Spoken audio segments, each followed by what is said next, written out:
مگر جو اللہ کے چنے ہوئے بندے ہیں یہی لوگ ہیں جن کے لیے روزی مقرر ہے، یعنی میوے، اور ان کا اعزاز و اکرام کیا جائے گا۔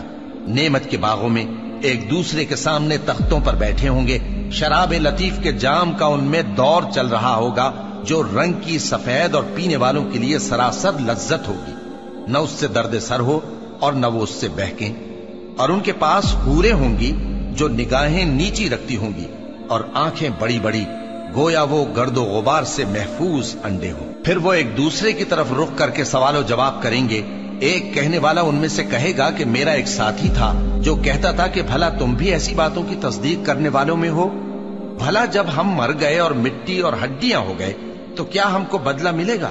اللہ کہے گا کہ بھلا تم اسے جھانک کر دیکھنا چاہتے ہو؟ پھر وہ جھانکے گا تو اس کو بیچ دوزخ میں دیکھے گا، کہے گا کہ اللہ کی قسم تو مجھے بھی ہلاک کرنے لگا تھا، اور اگر میرے پروردگار کی مہربانی نہ ہوتی تو میں بھی ان میں ہوتا جو عذاب میں حاضر کیے گئے ہیں۔ تو کیا واقعی اب ہم مرنے والے نہیں؟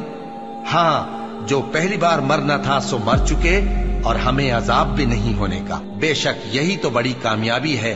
ایسی ہی نعمتوں کے لیے عمل کرنے والوں کو عمل کرنے چاہیے۔ بھلا یہ مہمانی اچھی ہے یا تھوہر کا درخت؟ ہم نے اس کو ظالموں کے لیے بلا بنایا ہوا ہے۔ وہ ایک درخت ہے کہ جہنم کی تہ میں اگے گا، اس کے خوشے ایسے ہوں گے جیسے شیطانوں کے سر، سو وہ اسی میں سے کھائیں گے اور اسی سے پیٹ بھریں گے۔